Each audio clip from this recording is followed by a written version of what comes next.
Taste the Daily. Chennai நுங்கம்பாக்கத்தில் மத்திய அமைச்சர் பியூஷ் கோயலை பாமக தலைவர் மருத்துவர் அன்புமணி ராமதாஸ் சந்தித்து வருகிறார். இது பற்றிய விவரங்களை வழங்குவதற்காக நமது தலைமை செய்தியாளர் ஜெயக்குமார் இணைப்பில் இணைந்திருக்கிறார். அவரிடம் கேட்கலாம். ஜெயக்குமார், வணக்கம். இது பற்றிய கூடுதல் விவரங்கள்.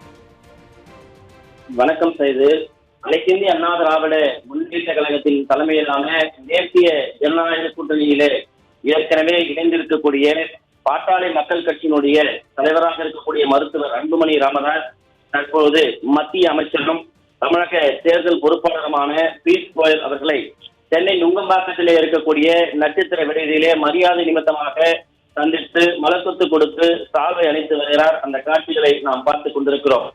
அனைத்து இந்திய அண்ணா திராவிட முன்னேற்ற கழகத்தினுடைய பொதுச் செயலாளரும் சட்டமன்ற எதிர்க்கட்சித் தலைவரும் முன்னாள் முதலமைச்சருமான புரட்சித் தலைவர் எடப்பாடி கே பழனிசாமி அவர்களை ஏற்கனவே சந்தித்து அனைத்து இந்திய அண்ணா திராவிட முன்னேற்ற கழகத்தின் தலைமையிலான தேசிய ஜனநாயக கூட்டணியிலே பாமக இணைந்திருக்கிறது. அதிமுகவுடைய பொதுச் செயலாளரும் சட்டமன்ற எதிர்க்கட்சித் தலைவரும் முன்னாள் முதலமைச்சருமான புரட்சித் தலைவர் எடப்பாடி கே பழனிசாமி அவர்களும் அதே போன்று பாட்டாளி மக்கள் கட்சியினுடைய தலைவராக இருக்கக்கூடிய மருத்துவர் அன்புமணி ராமதாசும் அந்த செய்தியாளர் சந்திப்பிலே உறுதி செய்தார்கள்.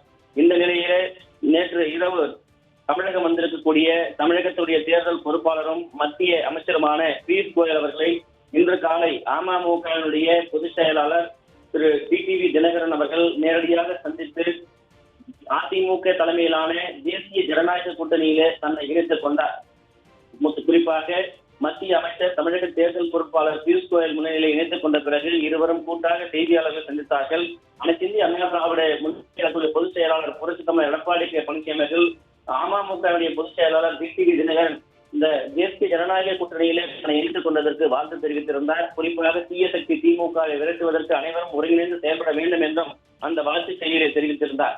அதனைத் தொடர்ந்து டிடிவி தினகரனும் அதிமுக பொதுச் செயலாளருக்கு வாழ்த்து தெரிவித்திருந்தார். இந்த நிலையிலே தற்போது அதிமுக தலைமையிலான தேசிய ஜனநாயக கூட்டணியிலே இணைத்துக் கொண்டிருக்கக்கூடிய பாட்டாளி மக்கள் கட்சியுடைய தலைவர் மருத்துவர் அன்புமணி ராமதாஸ் தற்போது சென்னை நுங்கம்பாக்கத்தில் இருக்கக்கூடிய தனியார் நட்சத்திர விடுதியில மத்திய அமைச்சர் தமிழக தேர்தல் பொறுப்பாளர் பியூஷ் கோயலை நேரிலே மரியாதை நிமித்தமாக சந்தித்து பூங்கொத்து கொடுத்து சால்வை அணிவித்து வருகிறார்கள். அந்த காட்சிகளை நாம் பார்த்துக் கொண்டிருக்கிறோம். அன்புமணி ராமதாஸ் அவர்களோடு பாமகவுடைய சட்டமன்ற உறுப்பினர்களாக இருக்கக்கூடிய சதாசிவம், வெங்கடேசன், சிவகுமார், அதே போன்று பாட்டாளி மக்கள் கட்சியுடைய பொருளாளராக இருக்கக்கூடிய திலகமா வழக்கறிஞர் பேரவையை சேர்ந்த வழக்கறிஞர் பாலு உள்ளிட்ட பாமகவுடைய நிர்வாகிகள் ஏராளமானோர் உடல் இருக்கிறார்கள். அதே போன்று பாரதிய ஜனதா கட்சியுடைய மாநில தலைவராக இருக்கக்கூடிய நயனா நாகேந்திரன், அதே போன்று பாஜகவுடைய முக்கிய பொறுப்பாளர்கள் அனைவரையும் உடல் இருக்கக்கூடிய அந்த காட்சிகளை நாம் பார்த்துக் கொண்டிருக்கிறோம்.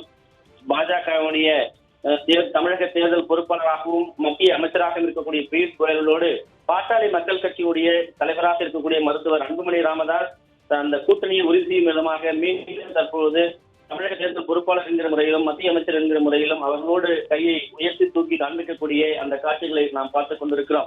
23ஆம் தேதி செங்கல்பட்டு மாவட்டம் மதுராந்தகத்திலே பிரம்மாண்டமான பொதுக்கூட்டம் பாரத பிரதமர் நரேந்திர மோடியினுடைய தலைமையிலே அனைத்து இந்திய அண்ணா திராவிட முன்னேற்ற கழகத்தினுடைய தலைமையிலான தேசிய ஜனநாயக கூட்டணியுடைய தலைவர்கள் ஒருங்கிணைந்து மேடையேற இருக்கிறார்கள். அதில் அனைவருமே சிறப்புரை ஆற்றவிருக்கிறார்கள். இதற்கான பிரம்மாண்ட மேடையானது பொதுக்கூட்ட திடலானது அமைக்கப்பட்டு வருகிறது. அந்த இடத்திலே மத்திய அமைச்சர் பியூஷ் கோயல் நேரடியாக சென்று பார்வையிட்டார். அப்போது அனைத்து இந்திய அண்ணா திராவிட முன்னேற்ற கழகத்தினுடைய தலைமை செயலாளரும் முன்னாள் அமைச்சருமான SP வேலுமணி, அதே போன்று அனைத்து இந்திய அண்ணா திராவிட முன்னேற்ற கழகத்தினுடைய துணை பொதுச் செயலாளர் KP முனுசாமி, அதே போல செங்கல்பட்டு மாவட்டத்தை சேர்ந்த பல்வேறு அதிமுக நிர்வாகிகள், பாஜக நிர்வாகிகள் உடனிருந்தார்கள். தற்போது நேரடியாக நுங்கம்பாக்கம் வந்திருக்கக்கூடிய மத்திய அமைச்சர் பியூஷ் கோயல் அவர்களை பாட்டாளி மக்கள் கட்சியுடைய தலைவர் மருத்துவர் அன்புமணி ராமதாஸ் நேரடியாக சந்தித்து மாலை அவருக்கு பூங்கொத்து கொடுத்து சால்வை அணிவித்து தன்னுடைய அந்த கூட்டணியை உறுதி விதமாக அனைத்து தலைவர்களும் அங்கு இருக்கக்கூடியவர்கள் கையை உயர்த்தி காண்பிக்கக்கூடிய அந்த காட்சிகளை நாம் பார்த்துக் கொண்டிருக்கிறோம். அனைத்து இந்திய அண்ணா திராவிட முன்னேற்ற கழகத்தின் தலைமையிலான தேசிய ஜனநாயக கூட்டணி தொடர்ந்து வலுவான பாதையை நோக்கி சென்று கொண்டிருக்கிறது. 2026 சட்டமன்ற தேர்தலிலே தீய சக்தி திமுகவை அரியணையிலிருந்து அகற்றவும், குறிப்பாக மக்கள் எதிர்பார்க்கக்கூடிய மக்களுடைய ஆட்சி அமைவதற்கு தயாராகி வருகிறது தேசிய ஜனநாயக கூட்டணி. குறிப்பாக அனைத்து இந்திய அண்ணா திராவிட முன்னேற்ற கழகத்தின் தலைமையிலான இந்த கூட்டணி என்பதைத்தான் இன்று பார்த்துக் கொண்டிருக்கிறோம். தொடர்ந்து இன்னும் பல்வேறு கட்சிகள் இணைய இருப்பதை அனைத்து இந்திய அண்ணா திராவிட முன்னேற்ற கழகத்துடைய பொதுச் செயலாளர் புரட்சித் தலைவர் எடப்பாடி கே பழனிசாமி அவர்கள் ஏற்கனவே வலியுறுத்தி இருப்பது குறிப்பிடத்தக்கது. தங்களுடைய விவரங்களுக்கு நன்றி ஜெயக்குமார்.